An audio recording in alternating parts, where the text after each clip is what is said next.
Bienvenue à notre analyse. Aujourd'hui, on explore un livre majeur sur l'investissement, Une marche au hasard à travers la bourse de Burton Malkiel. Un vrai classique. Absolument.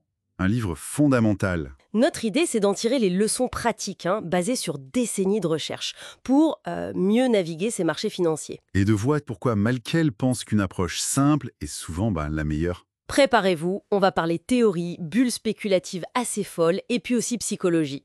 Bon, on y va. Allons-y. Au cœur du livre, il y a cette fameuse théorie, la marche au hasard. L'idée de base, c'est quoi exactement? En gros, c'est que c'est très difficile de prédire les mouvements des actions. Pourquoi?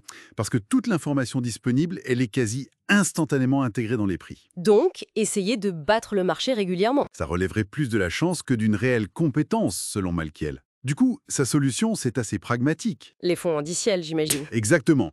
Puisque c'est si dur de faire mieux, autant viser à répliquer la performance du marché. Et l'avantage, c'est que ça coûte pas cher en frais, vu que la gestion est passive. C'est intéressant parce que ça va un peu à contre-courant de l'image glamour de la finance des traders stars. Tout à fait.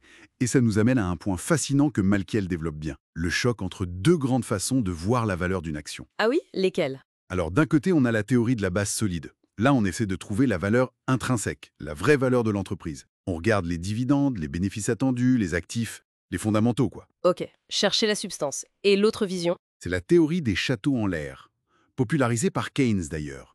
Là, on s'en fiche un peu de la valeur intrinsèque. Ce qui compte, c'est d'anticiper ce que les autres vont penser.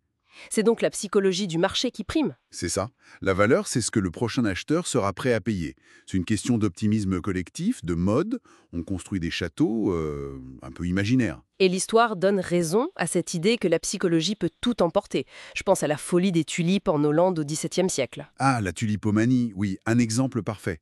Des bulbes qui valaient le prix d'une maison. Difficile de parler de base solide là. Clairement pas.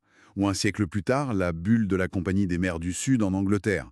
Catastrophique pour beaucoup. Même Isaac Newton y aurait laissé des plumes, non? Il y a cette citation célèbre. Oui. Je peux calculer le mouvement des corps célestes, mais pas la folie des gens. Ça résume tout, hein. La puissance de l'irrationnel collectif, Même les plus grands esprits. Ça fait réfléchir. carrément. Et plus près de nous, la bulle Internet de la fin des années 90. C'était spectaculaire aussi comme construction de châteaux en l'air. Ah oui, TheGlobe.com et toutes ces entreprises. Exactement.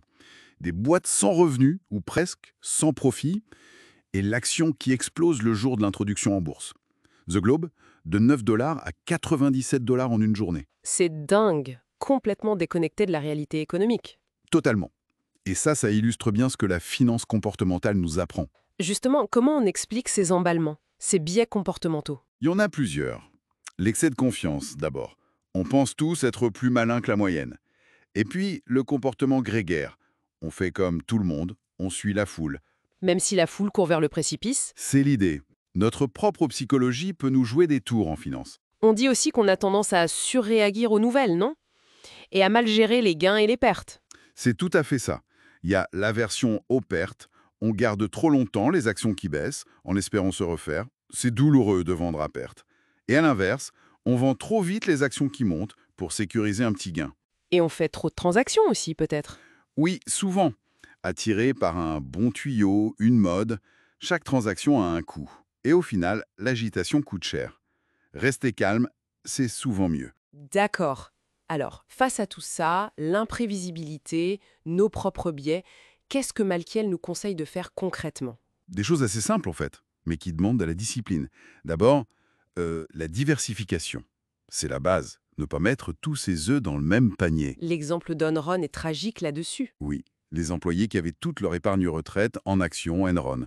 Ensuite, penser long terme. Essayer d'ignorer le bruit quotidien du marché. Pas facile avec les infos en continu. Non, ça demande un effort. Et puis troisièmement, des stratégies comme l'investissement programmé. Verser la même somme régulièrement. Ça lisse le prix d'achat, ça évite d'acheter tout au plus haut. Donc patience, discipline, diversification et coup bas. Voilà, ce sont les maîtres mots. Finalement, ce qui se dégage, c'est une forme d'humilité face au marché.